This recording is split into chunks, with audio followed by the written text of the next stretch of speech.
Like I said, I came from a polygamous background. My father married two wives. And originally I'm from Africa, even though I'm a citizen here now. I have seen the two wars. Polygamy is legalized in Africa, Asia, and some other parts of the world. People end up marrying 4, 5, 10 wives, depending on their propensity. And this, sometimes they show wealth or show status or what have you. They end up having 50 children or more. So polygamy is marrying more than one wife, 2, 3 as the number will be, at the same time. That is polygamy. Poly means many. Now, bigamy. Bigamy is everywhere, even here in the US. When you separate with your wife, you have not yet divorced. Now you want to marry another person. You have married 2 people. And that is illegal here. So bigamy is like you marry a wife, you didn't divorce her officially, you marry another one, you are just committing the same offense, especially here, that is not legal. The reason why I brought this up is polygamy is another way of failed marriage. Because when you marry more than one wife and have different children from different mothers, most of the time there is no unity among the kids. Some kids will be hurt, like I was. My mother was, I was about being born when he married the second wife. So I ended up competing with them, and all the attention that my mother used to enjoy moved to the second wife and the kids. So we were hurt. And just like divorce, it's ugly. I don't care how you look at it, it's expensive, it's ugly, it's no good. When you divorce, there's going to be more problems.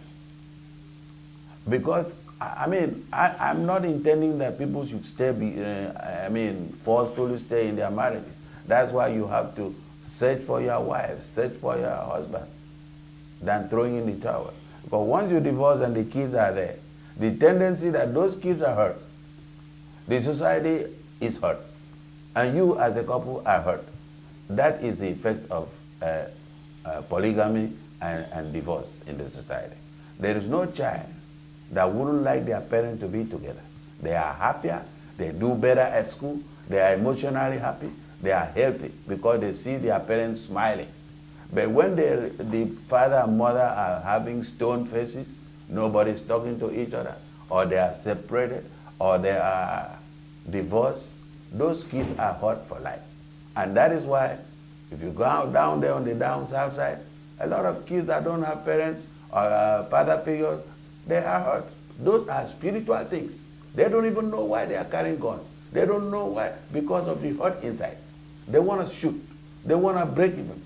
Same thing is pushing them because they don't have a gradual background of a father and mother grooming them. They are single parent raising them. She's working 2 jobs, 3 jobs. The kid is there, gang banging. They do a lot of things. And that is why I'm preaching now. If all kids have parents that are there for them, then the problem will be solved. And that is why I said there are a lot of things that the court laws need to do, because most of the court laws, law courts across the country have loosened their laws just to make sure people don't stay against their will in marriages. And that is making marriage to be, before you get divorced in back 30 years, you have to go through a lot of hurdles. They make it difficult. But these days, just for the asking, my wife is fat, my wife is no more fine, I don't want her, the court dissolves it. What happened to the kids?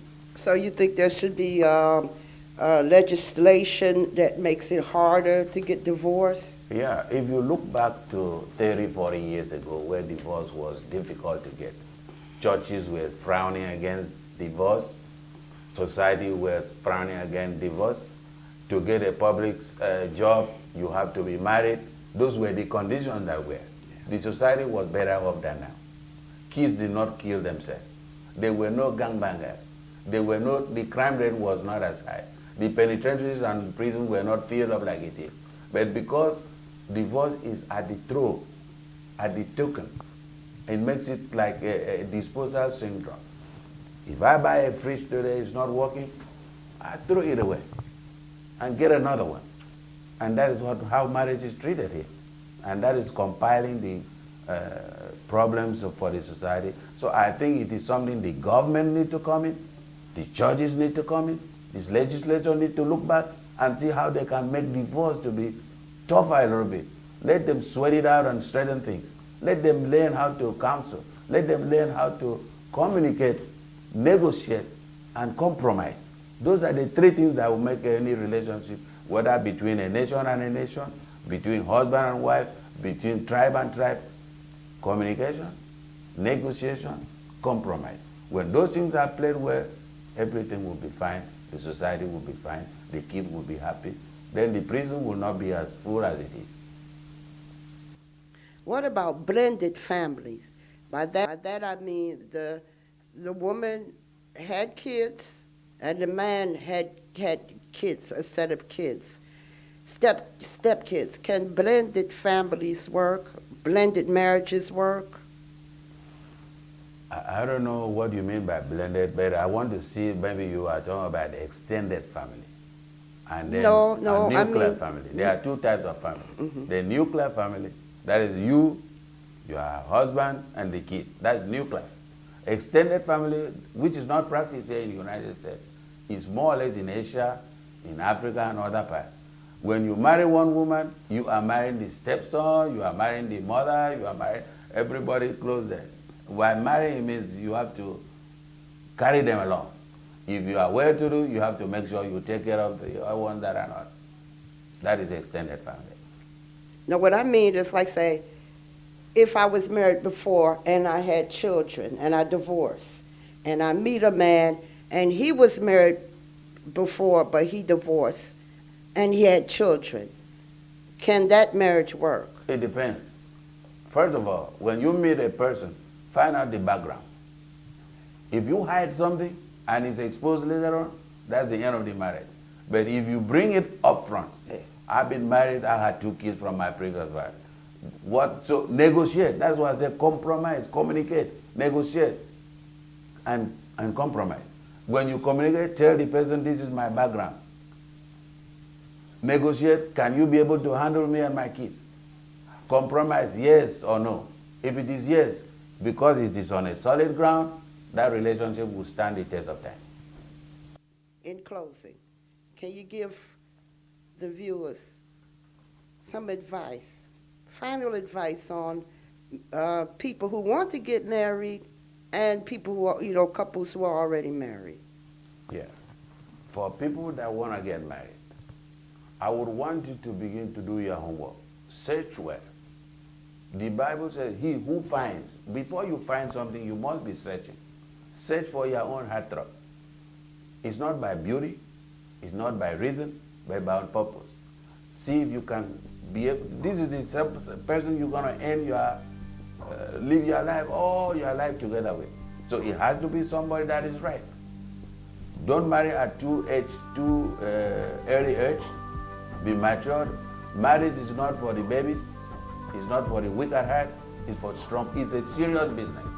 If you don't have anything to do with marriage, don't go there. That is for people that want to get married. For people that are already married, wrong people, you can still seek for help. Get books that can help you. Be counseled. Go to church. God can solve every problem. And then for people that have divorced, you know the kids are hurting. You know you are hurting. You know the society is hurting. You know your kid is already in prison. What can you do? You have to really go back to, you can't marry that person again, but you can relive your life again. You can learn from your mistakes. You can learn from other people's mistakes. And then see if you can see somebody that you can be compatible with.